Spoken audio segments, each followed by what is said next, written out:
Kondisi pandemi di Taiwan memanas selama masa liburan, mencapai rekor ratusan dalam sehari selama 4 hari berturut. 4 April, Taiwan tercatat ada 133 kasus lokal dengan jumlah kasus di kota New Taipei terbanyak yakni 46 kasus, kota Keelung 31, kota Taipei 23, Taoyuan 15, selain itu ada 142 kasus asal luar negeri. Gerbang sekolah tidak dibuka tampak tengah didesinfeksi. SMK Nankang pada tanggal 3 April dilaporkan ada 3 pelajar positif yang berasal dari Keelung dan New Taipei. Merujuk pada standar dari CCC, jika ada 2 pelajar yang positif, maka kelas akan dihentikan seluruhnya. Oleh sebab itu, sejak dilaporkannya adanya kasus tanggal 1 April, kelas dilanjutkan dengan sistem online mulai dari tanggal 2 hingga 11 April.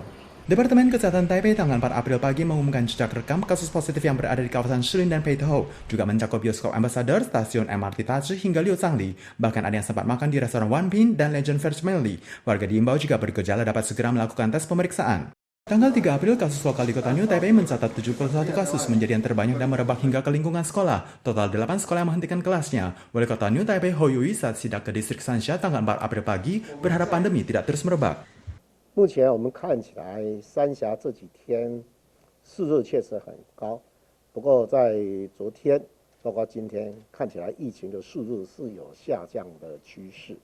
Selain itu, kondisi pandemi lokal di kota Keelung juga memanas dengan penambahan 38 kasus pada tanggal 3 April. Untuk menguak kasus yang belum terdata dengan target 0 kasus, pihak Departemen Kepolisian Keelung juga telah membentuk pos pemeriksaan internal dengan melakukan pemeriksaan terhadap 1.100 personil.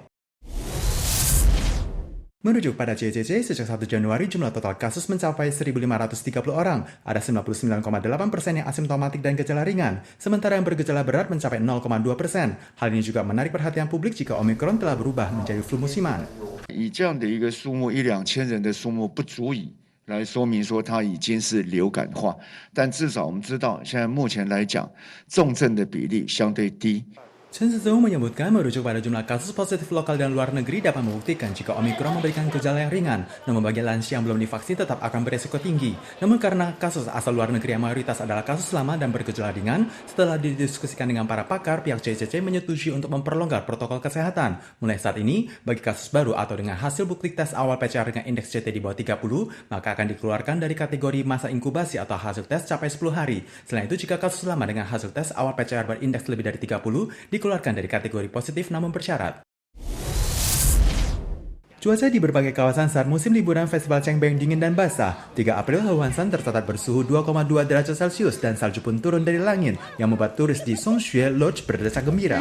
Dari stasiun pemantau di Yusan, suhu tercatat berada di sekitar 1 derajat Celcius dan pada pukul 2 siang mendadak turun salju bulan April, membuat hamparan salju putih setebal 2 cm. Sejak siang, angin kering berhembus ke selatan dan kondisi hujan mereda. Cuaca di pegunungan di sekitar Hsinchu mendung, turis yang hendak berkemah tidak perlu membawa pelindung hujan.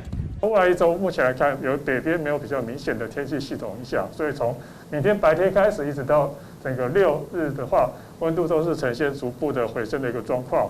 CWB menjelaskan bahwa cuaca membaik saat liburan Festival Changbeng hari ketiga, namun bagian timur masih ada hujan sporadis, sentral dan selatan terdampak pendinginan radiasi. Kawasan yang lapang akan bersuhu rendah sekitar 14 derajat Celcius. Hari terakhir liburan cuaca akan cerah hingga berawan. 6 April hingga 9 hingga 10 April cuaca cerah dengan suhu tinggi mencapai 28 hingga 29 derajat Celcius.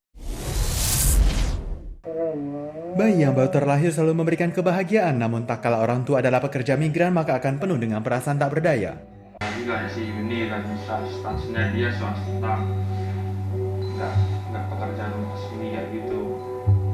Meskipun undang-undang di Taiwan menjelaskan majikan tidak boleh memberhentikan PMA dengan alasan hamil, namun masih tetap ada yang berpendapat PMA tidak boleh hamil, sehingga tak kala ada PMA perempuan yang hamil khawatir akan di PHK, maka memilih untuk kabur. 不见得都是什么单亲妈妈，这些妇女她一怀孕，她很担心就被遣返，没有钱赚，市场很大，价钱又比较高，所以大家都到后来就选择我跑掉好了。 Yayasan Harmony Home didirikan oleh Nicole Yang tahun 1986 adalah sebuah rumah bagi para penderita HIV, melayani PMA hingga pekerja Taiwan sendiri. Dalam kurun waktu 13 tahun terakhir telah membantu lebih dari 700 PMA perempuan, baik yang hamil ataupun bayi yang dilahirkan. Semua cerita ini disutradarai oleh Chai Jia-xuan, salah satu bagian film dalam dokumenter Backstage, berharap lebih banyak orang yang memahami masalah yang dialami oleh anak-anak asing. Publik diimbau dapat memberikan perhatian lebih mendalam terhadap film tersebut. Nicole yang menjelaskan kelak akan terus melanjutkan pemberian pelayanan bagi para PMA dan kelompok tak mampu agar bisa terbangun rumah impian tersendiri.